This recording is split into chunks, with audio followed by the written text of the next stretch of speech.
Jadi library kami ada lebih 100.000 buku. Dan saya boleh katakan waktu saya di Singapura, kadang-kadang saya boleh habis baca 2 buku dalam 1 minggu. Coba kamu bayangkan, dalam 6 tahun, 1 tahun itu, kadang-kadang saya boleh habis baca 100 buku. Dalam 6 tahun mungkin saya sudah baca lebih 500 buku. Saya bukan menyombong diri ya. Kenapa saya mau saksikan ini? Sebab apapun buku saya baca, tidak ada yang dapat menyaingi atau sehebat Alkitab kita. Sebab Alkitab kita diilhamkan Allah. Ada hidup buku yang lain yang ditulis orang yang ternama dan sebagainya. Mungkin banyak juga saya boleh belajar dari buku itu. Saya minat baca buku kan. Tapi buku yang utama adalah Alkitab. Dan semua yang saya kaji, sudah 30 lebih tahun saya mengkaji Alkitab, bagi saya adalah benar. Saya boleh katakan siapapun, termasuk Dr. Zakir Naik, saya terus terang, kalau dia mau berdebat, berdialog dengan saya, anytime. Kalau tentang Alkitab, tentang iman Kristen, saya boleh berdebat dengan siapapun. Sebab saya yakin 100% Alkitab ini firman Tuhan. Itulah saya cuma mendorong kamu supaya lebih banyak masa iman kita. Minggu yang lalu saya khotbah dari Esra. Alkitab ini adalah pemberian dari Tuhan yang bagi kita untuk menuntun kita supaya iman kita jangan terpesong. Kita tetap kuat. Setiap perkataan itu boleh dipercayai. Itulah malam ini saya coba memberi sedikit keyakinan melalui kesaksian pastor. Oke, jadi soalan nanti banyak sudah saya melambung tinggi ini, saya minta maaf. Oke, saya tidak mau lagi. Kamu yang tanya. Ada pertanyaan kamu. Jangan susah hati ya. Kalau kamu baru start mau baca pun jangan susah hati. Seperti yang pastor katakan, pastor berusaha ini. Kalau Tuhan izinkan 10 tahun pun saya akan ajar kamu. Saya bukan selagi saya siap itu ya, supaya kamu, sebab bagi saya Alkitab ini bukan 1 bulan 1 tahun, perlu banyak masa. Tapi sekurang-kurangnya kita memahami, kita ada keyakinan. Macam kamu tidak mau tanya, saya teruskan itu. Oke, nanti kamu tanya, teruskan dulu. Oke, sekarang bahagian ini. Kamu ada buku, jadi saya tidak payah terlalu banyak. Sekarang saya mau jelaskan khususnya tentang di Perjanjian Baru.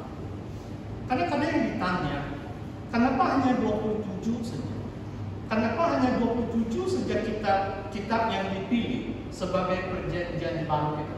Saya beri contoh. Itulah tadi saya mulakan ceramah dengan mengatakan, kadang-kadang orang Kristen itu assumption saja, asumsi saja, kita terima saja. Kita terima bulat-bulat, kita tidak tanya. Itu pun ada kebaikan juga. Jangan terlalu banyak tanya, nanti sesat. Maksudnya kalau iman kita terus percaya bagus juga. Tapi kadang-kadang kita perlu, maksudnya berdasarkan pengetahuan, berdasarkan kebenarannya. Okay? Jadi saya beri contoh.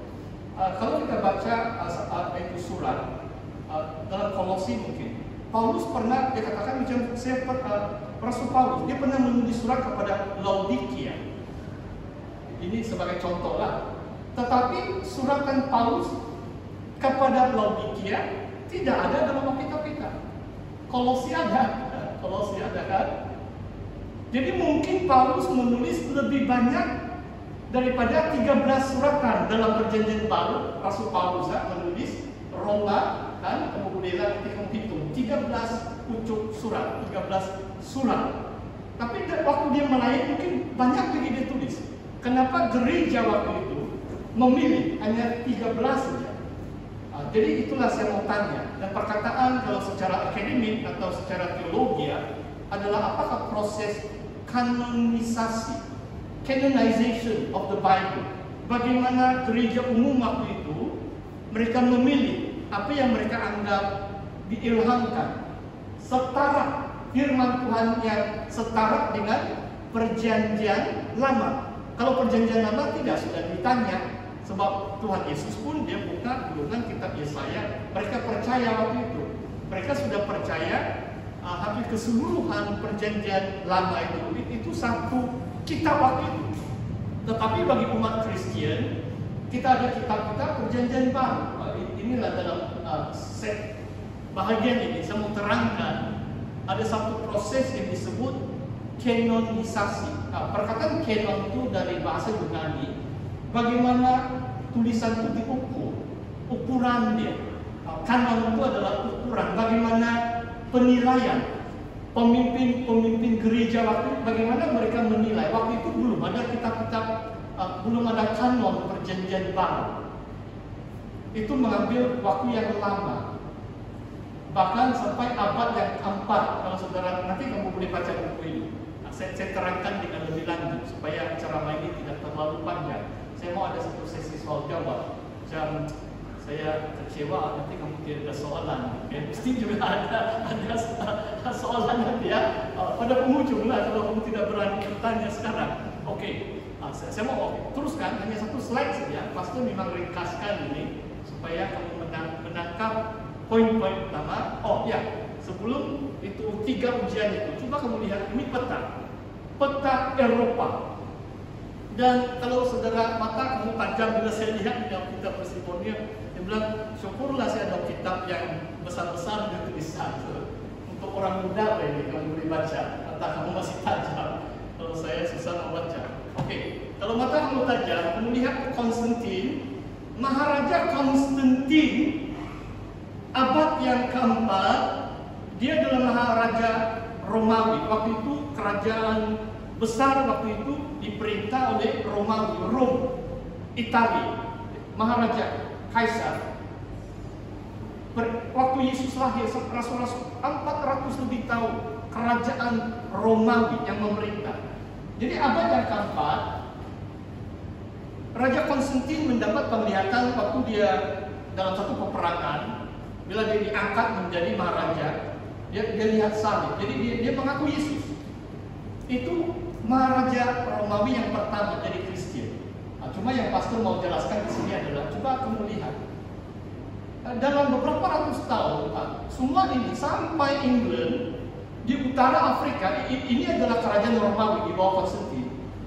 Hampir semua kota-kota sudah ada gereja lokal.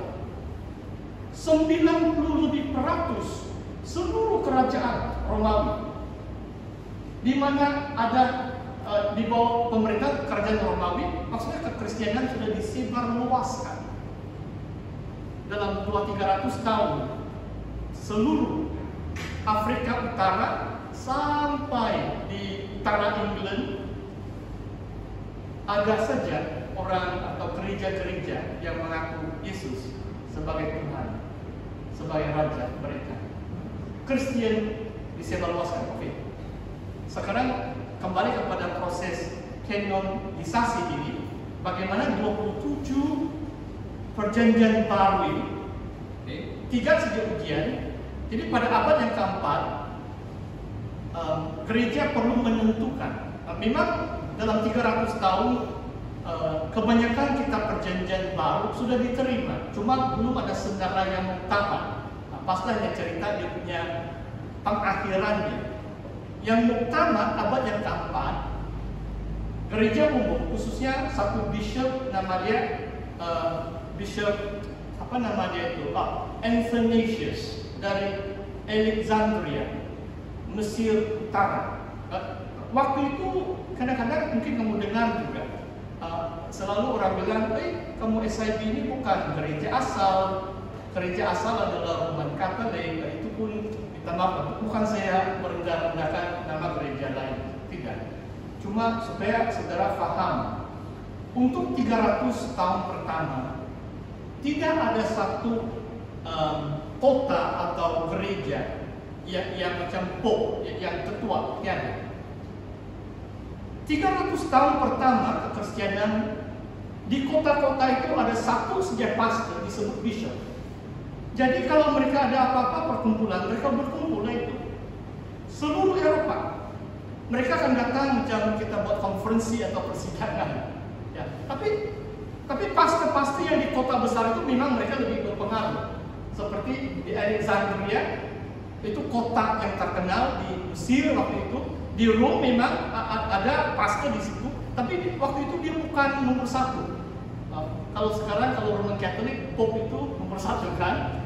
300 tahun yang pertama tidak ada gereja yang lebih menonjol, semua sama.